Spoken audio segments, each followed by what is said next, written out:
Today, after 16 days of fever, finally is okay. She's not having a fever. She has a lot of coughing, a lot of problem with her asthma and so on, actually, but no cough, no fever, and it felt so great. We celebrated, or how to put it, with going to the allotment. Today was a really nice day. The weather was really nice, so on. Also for first time in quite some time now. So I had a really good time, and I'm so impressed by her. I'm impressed by her that she's taking everything up this so well and dealing with it, the way she's dealing with it and so on. It's like when we was at the hospital yesterday, we were taking some blood and so on, and she immediately when we came there, this wasn't the place we usually go. Usually she has her own nurse take all tests and so on, because to make it easier for her. But yesterday we have to go to the big laboratory at the hospital, and so she had never met this woman before. But first thing Rhoda is like, hold out her finger for her, and she was like, hey, hold out your finger for me. And she was like, just like that with her hand, and she was really moved by that, the nurse, like, poor little girl, you're taking stuff and you know what's going on. But Rhoda didn't say a word when we took the blood. No, she never does. She just look at it, and it's okay. And yesterday she was also interested in looking at when we was draining the blood from her fingertip and so on, and into the small tubes, and she was really fascinated by it and wanted to see what it was doing with it and so on. So the nurse was showing her all the time, and so she was like, nurse was like hard for her to really know how to handle it. Kids don't usually act like that, but Rose, she's used to it, and it's like she understands that it will pass soon, and that it won't.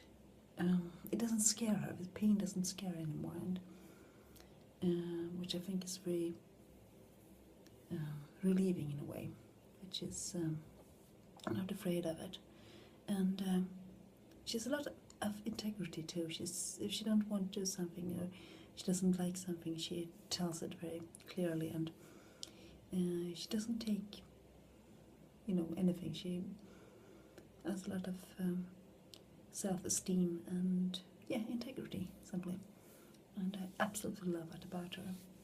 And when I was out at the allotment, she was really in play mode. So she was jumping on my back when I was sitting, trying to pull away all of this weed, and she was roaring at my ass like a tiger, and so on. She's really a lot of energy and a lot of fun in her. She's really fun to be with. And this night she managed to plug in the sewing machine and turn it on, and was like, okay, so now I need to keep it even higher up. I thought it was safe, but she's she isn't reaching things she shouldn't. But all of this energy, absolutely love it. It's so wonderful to see her coming back from a time of illness like this, and it's absolutely great. The not so great thing is that it's starting to show more and more that she doesn't take her meds, as she haven't done for over 24 hours now, and naturally that affects her a lot. Normally she gets meds every second hour, and now she doesn't at all.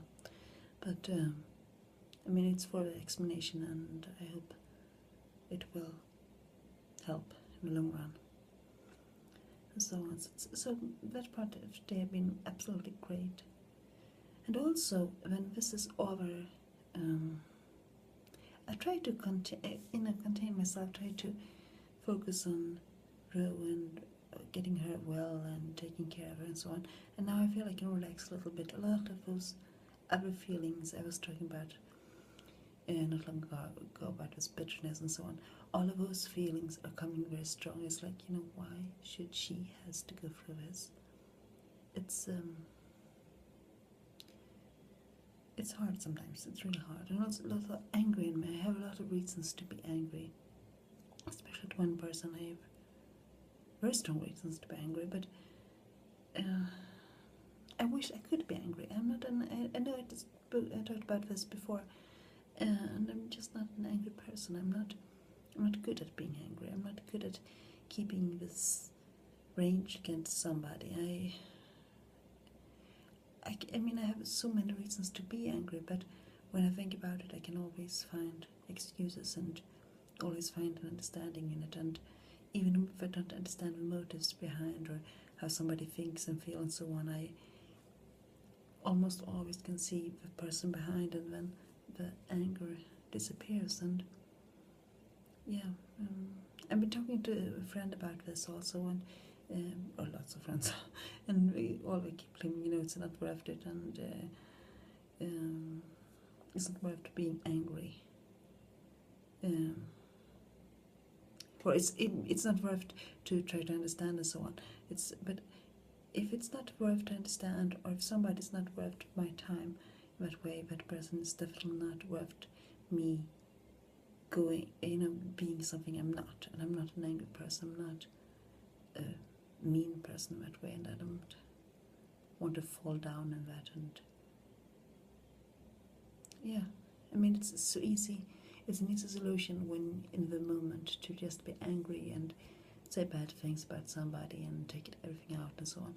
But the thing is that all the bad things you say and do, they will last even after the anger is gone. And I guess that is something that I can't look